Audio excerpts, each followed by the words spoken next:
Pakinggan muna natin ito si Lovely Granada, ha, yung vlogger, yung pinasikat ng mga DD shit. And then, this socio-political Pakinggan lang ho natin ito, ha. Pakinggan lang ho natin. issues, pero hindi ako heavy on politics eh. Kung nakapag-Facebook lang and then, may issue, so nagko-comment lang ako. Like in the past, 2016 to 2022 yata, I thrived in the comments. Tapos, more on Facebook texts kasi ako. Dati pa naman akong talagang against mga Duterte since nung kampanya ni former President Rodrigo Duterte. So, mga rape jokes niya until nung naging presidente siya, sa mga pagmumura niya sa Diyos. So, talagang pati yung fake news, disinformation, so talagang sukang-suka na ako kahit noon pa. Binabatikos ko rin yung mga church members namin, especially the leading ones, the serving brothers and sisters na openly na sumusuporta sa taong, Teka lang ho,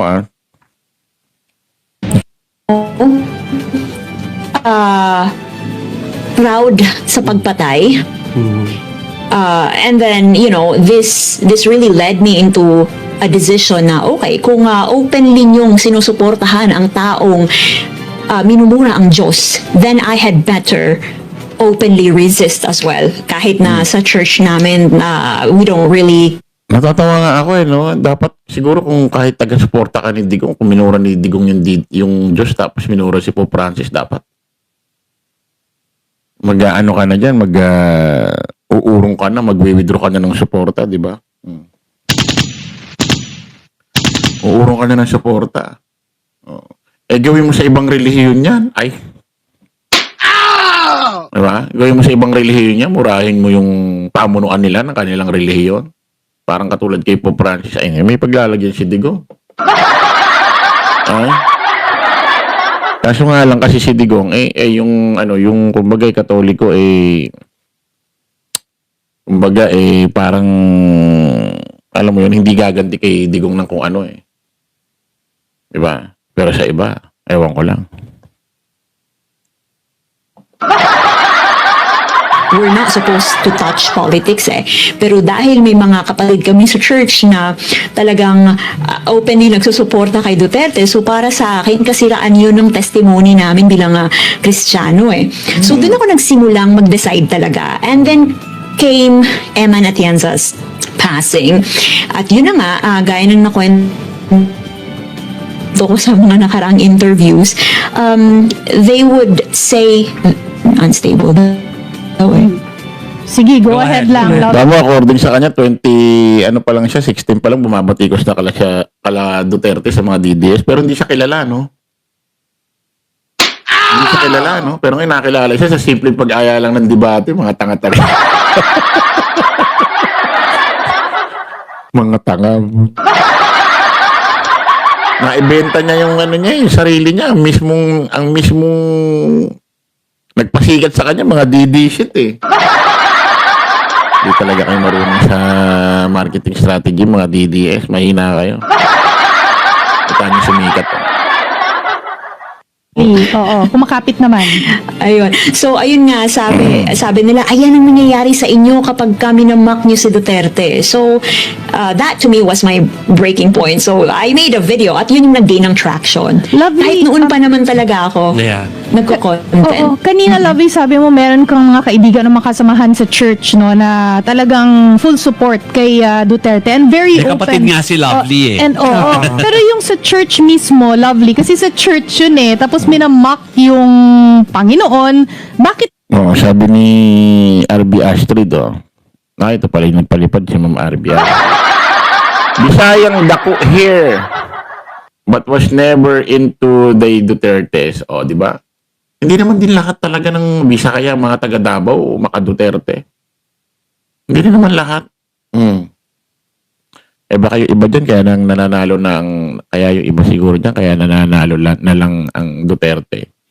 Walang makakalabang malakas Naniniwala kayo, Presto. Baka wala na lang makakalaban na malakas, kaya lagi na lang sila ang panalo. napipilitan na lang. Malalaman mo yan pag may napipilitan na lang. Alam mo paano nyo malalaman. Alamin nyo yung butante, kung ilan ang butante sa Davao. Tapos,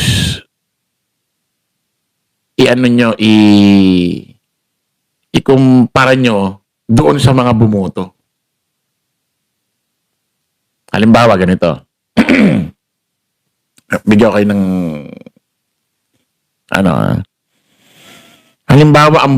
halimbawa ang populasyon sa Davao 1,000,000. Halimbawa 1,000,000. Siyempre hindi naman lahat yan botante.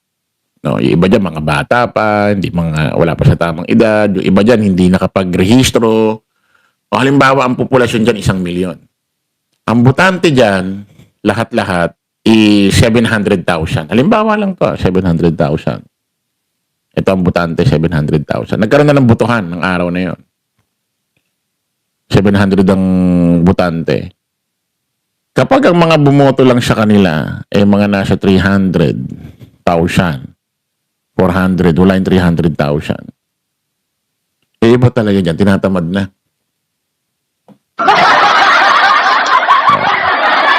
Tinatamad na. Siyempre, mas maraming boboto sa mga Duterte kasi dati na silang politiko, tapos may konting boboto lang doon sa kalaban. Asa na yung mga ibang botante? Baka ayaw na magsiboto kasi wala na silang ibotong iba. Kung mo malalaman yan. Tuloy natin. Ewan ko kung naintindihan nyo kung tama yung explanation ko. Pero tingin ko naintindihan nyo yun. Daw okay lang sa kanila yon at talagang mahal pa rin nila si dating Pangulong Duterte. Actually, I even opened that conversation doon sa group chat namin. Kasi hindi ko sila kinonfront sa comments kinonfront ko sila sa group chat. And these are group of people who were trained in truth, life, and character. Yun yung tawag sa Bible school na yon. So, kinonfront ko sila, sabi ko, kung DDS kayo, of course, wala akong control dyan. Pero, pag openly nyo din, pinupost yung about sa church meetings natin, kasabay nung mga DDS narratives, ibang usapan na yon. That destroys our testimony. So, ni-remove ako sa group chat. So, walang sagot sa'yo. Even argue with me. Okay. Po? Go ahead. Oo, ni-remove ako. Di man lang Ni-remove Lovely ako sa left the chat. group. So, dun ko sinabi, Hindi sinagot. Ni-remove. So, narinig ko rin. ni-remove ako. Tapos, tawanan sila doon. May nag-screenshot kasi na, syempre, aligned din sa atin, nag-screenshot ng mga tawanan nila. So, dun ako, Ang ganda ng sabi na nag-comment, Chris, walang sound. Baka yung cellphone nyo po ang walang sounds. Baka napindot nyo yung gilid ng cellphone nyo kasi dito sa aking monitor meron naman po. May sounds tayo, di ba? Paki-press try nga kung may sounds. Sa akin meron. Sa monitor ko. Sa akin meron. Baka doon lang siya nag-comment ng wala. Baka hawak mo yung cellphone mo, gigil na gigil ka, napipindot mo yung volume sa gilid ng CP mo. Ang problema, kung walang sound sa cellphone mo, ma'am, hindi mo rin naririnig yung explanation ko. Kasi dito sa aking monitor meron Okay, ito mga kababayan, yung boses ni, yung vocal, paano ba tawag doon? Yung vocal cord or yung daw ay magsalita, pati yung mag-deliver ng mga word itong si Lovely Granado. Maganda, no? Meron siyang gift na good communication, no? Na nakukuha nyo. Maganda yung kanyang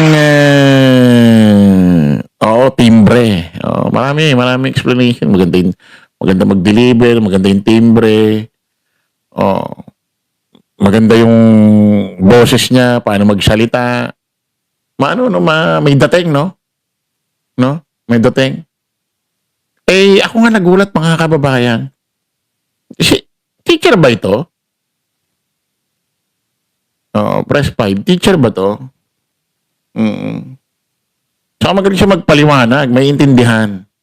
Hindi katulad ni BP Sara, parang tambay na lang sa kalsada, nahirapan pa siya unawain.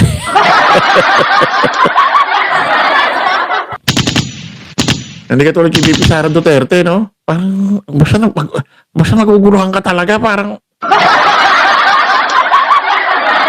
hindi maunawaan. Kasi pagka politiko ka, dapat talaga maganda ka magpaliwanag, maayos ka mag-explain, para yung mga nasasakupan mo, netizen mo sa iyong lungsod, ay panagsasalita kasi yung tablado, magigets nila yung pinapaliwanag mo, yung update mo sa inyong lungsod. Kay BP Sara, parang yung basta magulo, ang gulo niyang mag-explain. Hindi niya maiayos yung nararamdaman niya kung paano niya ipapaliwanag, no?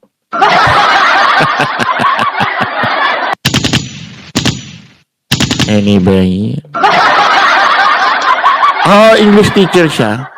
Pero alam niyo ba, parang DJ din yata ito. Parang may programa siya eh.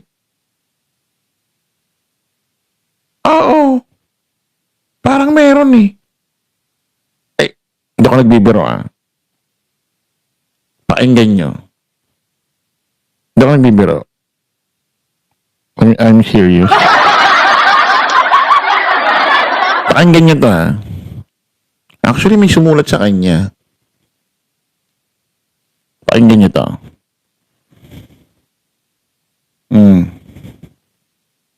Pakinggan nyo to, istorya. Ipaglalaban ko, Dear Ate Love, itago niyo na lang po ako sa pangalang Bongbong. May syota po ako at itago na lang po natin sa pangalang Inday.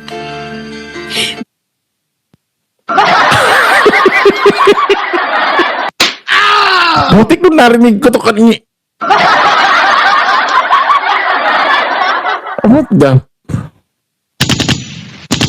Ang galing ng maraming talent ito, Ang galing galing mag-deliver, parang radio broadcaster, parang DJ sa gabi, parang DJ sa madaling araw, no? Nakita mo yung kung paano siya pakinggan nyo. Dear Ate Love, itago niyo na lang po ako sa pangalang Bongbong. May syota po ako at itago na lang po natin sa pangalang Inday.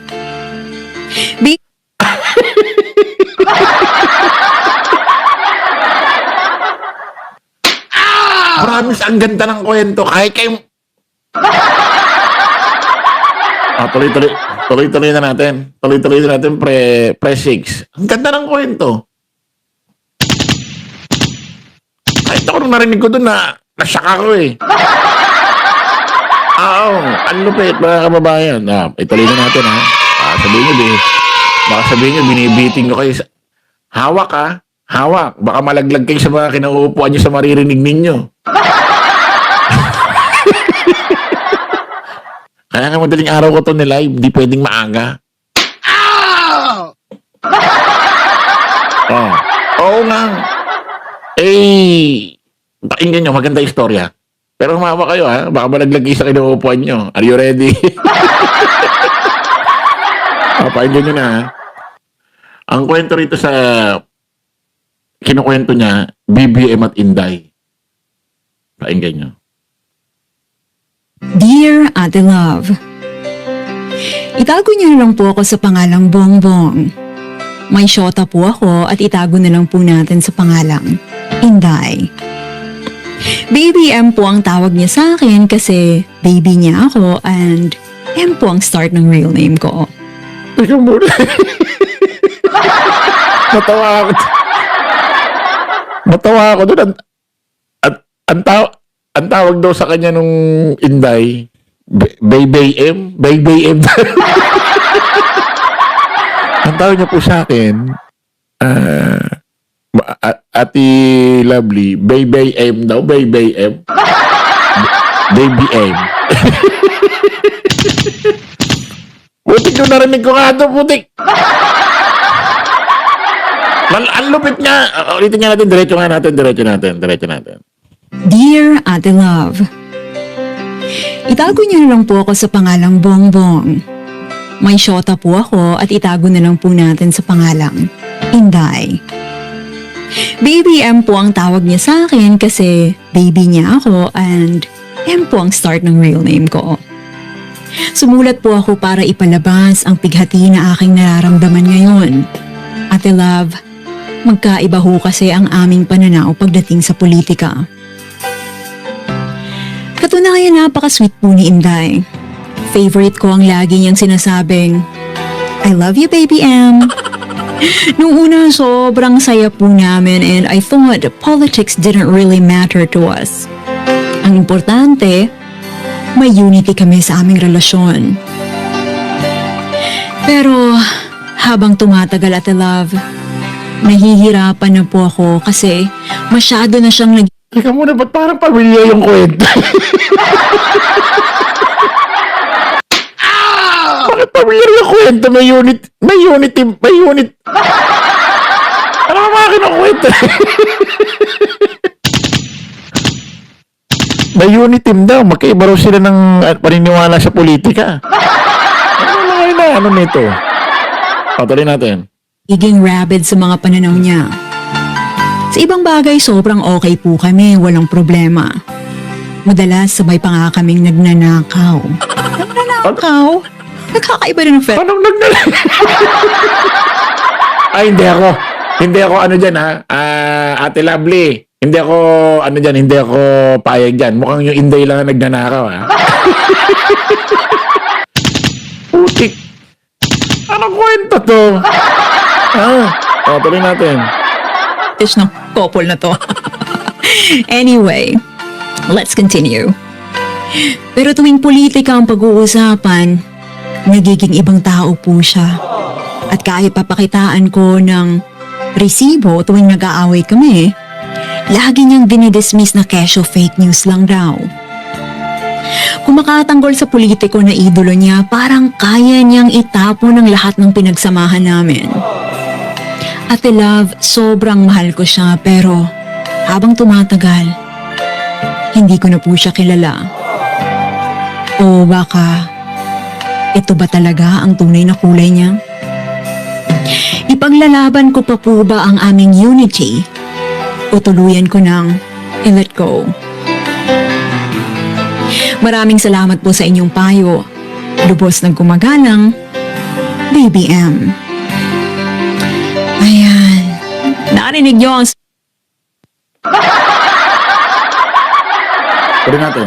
sulat mula kay Baby M. In fairness, I'm sure maraming couples ang makaka-relate na to kasi I'm sure hindi lang sila ang dumadanas ng ganito. So sa mga tagapakinig natin, sa mga gustong magbigay ng payo, ayan na, open na po ang ating linya sa comments. Nawindang ko sa istorya na to. Ay, sumunod daw sa kanya, Baby M daw. Ano bang ito? Grabe yung utak nito.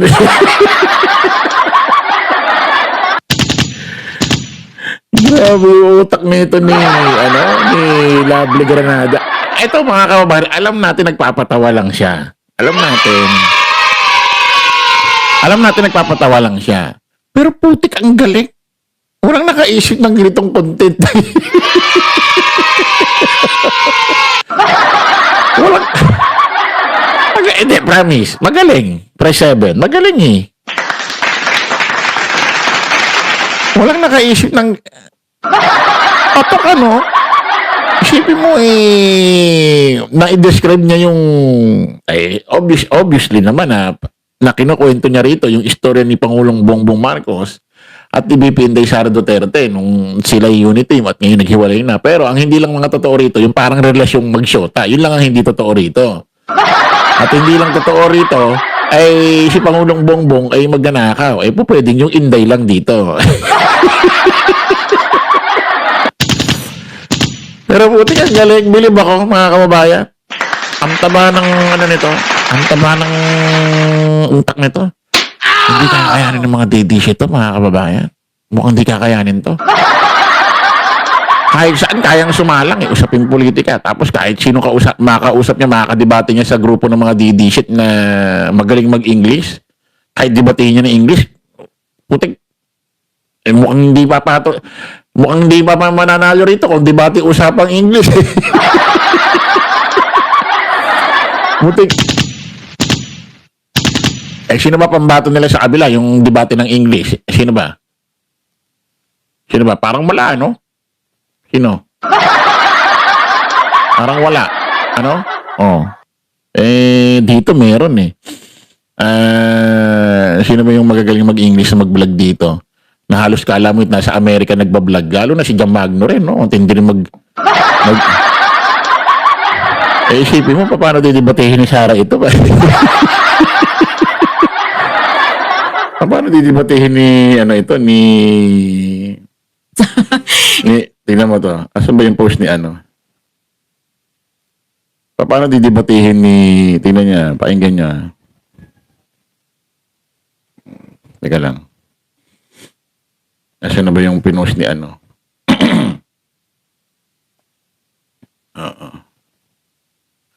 Asan na ba yung pinost ni... Wala na yata. Yung pinost ni... Tingnan nga natin. Tingnan natin. Wait lang po mga kababayan. May ipi-play lang tayo.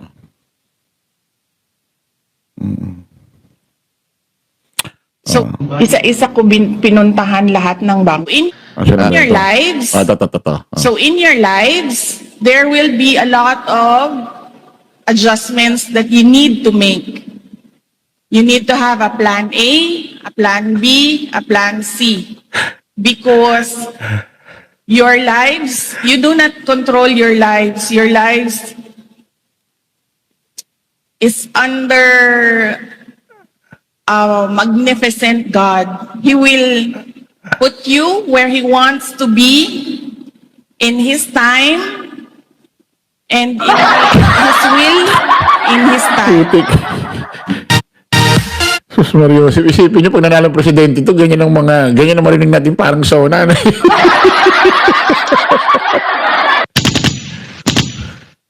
Ay, Sus Mario, Santissima. Isipin mo mga kababayan, pag nanalong presidente si BP Sara, pag nagsona, ganyan niya. Susgi atay, ay, anyari na sa Pilipinas.